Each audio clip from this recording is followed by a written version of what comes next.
Ya, teman-teman, kita ketemu lagi di channel Wisped, channelnya para sahabat-sahabat gerejawi.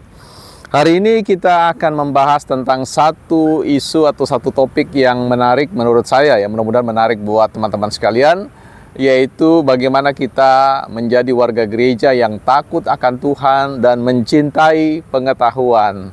Jadi ini sama halnya dengan istilah beriman dan berilmu. Iman selalu membutuhkan ilmu pengetahuan, dan pengetahuan dapat menjelaskan tentang memberikan pemahaman terkait dengan apa yang sedang kita imani. Jadi iman tidak senantiasa melulu melampaui pengetahuan itu sendiri. Nah, teman-teman yang Tuhan kasihi, saya ingin mengutip terlebih dahulu dari Amsal pasal yang pertama ayat yang ke-7, yaitu takut akan Tuhan adalah permulaan pengetahuan, tetapi orang bodoh menghina hikmat dan didikan. Menjadi warga gereja adalah warga yang idealnya dapat bukan hanya sebatas mengimani sesuatu dan kemudian mengabaikan aspek yang disebut dengan aspek belajar, aspek ilmu pengetahuan. Karena Allah senantiasa memberikan kita pengetahuan. Allah selalu menjadi guru bagi kita untuk belajar banyak hal tentang segala sesuatu yang Ia ciptakan bagi kita. Ia sendiri membukakan jalan untuk kita mengerti tentang segala sesuatu yang tersimpan atau tersembunyi di balik misteri-misteri yang Ia ciptakan. Nah, kita belajar banyak dari sebuah peristiwa sejarah di dalam perjalanan bangsa Israel. Ketika umat Israel melalui kepemimpinan Raja Daud dan Salomo, ia boleh menghadirkan bait Allah, dan semua pekerja-pekerja itu adalah orang-orang yang diberikan keterampilan, yang diberikan keahlian khusus untuk membangun bait Allah.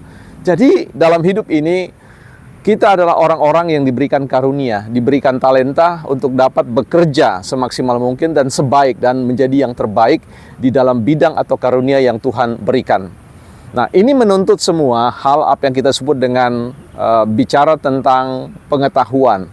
Ya, aspek iman tanpa pengetahuan itu juga menjadi sesuatu yang boleh dikatakan hal yang kita abaikan, yang sebenarnya Tuhan beri menjadi sebuah alat bagi kita untuk mengerti mengapa kita bisa mengimani sesuatu.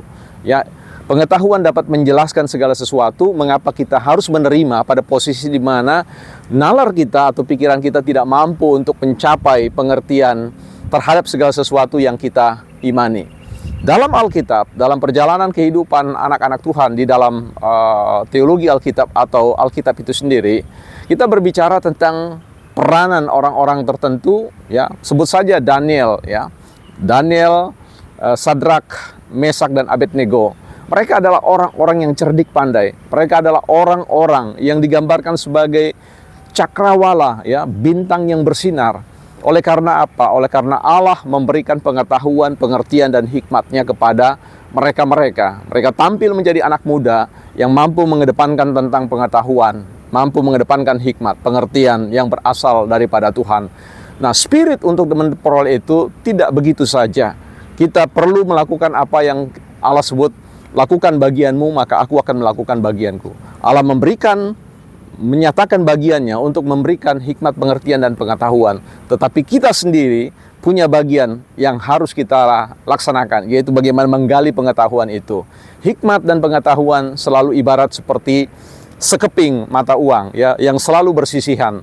Uang itu laku kalau dia utuh, ya. Nah, karena itu bahwa keberadaan kita menjadi pribadi-pribadi yang berguna dan bermanfaat bagi kehidupan itu ketika kita menghadirkan iman dan pengetahuan itu secara bersamaan. Nah, karena itu jadilah warga gereja yang gemar membaca, warga gereja yang sungguh-sungguh dapat membangun argumentasi atau pikiran-pikiran, pendapat-pendapat dan gagasan-gagasan dalam membangun tubuh Kristus berdasarkan pada dua hal itu, yaitu iman dan pengetahuan. Tanpa kedua-duanya, kita adalah orang yang kemudian terus-menerus seperti seorang petinju yang memukul dengan sembarangan, seorang pesilat atau seorang yang belajar karate yang mengabaikan segala macam teori-teori, yang mengabaikan segala pengetahuan tentang seputar bagaimana olah atau seni mengolah tubuh dan seterusnya. Nah, jadi ini teman-teman perlu kita perhatikan bersama bahwa Tuhan menghendaki kita bukan menjadi orang-orang yang malas belajar, malas menekuni segala sesuatu yang sesungguhnya sudah dihamparkan bagi kita. Menjadi warga gereja wajib beriman dan wajib untuk berpengetahuan.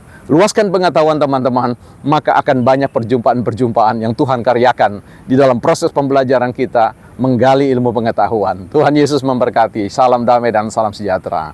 Bye-bye.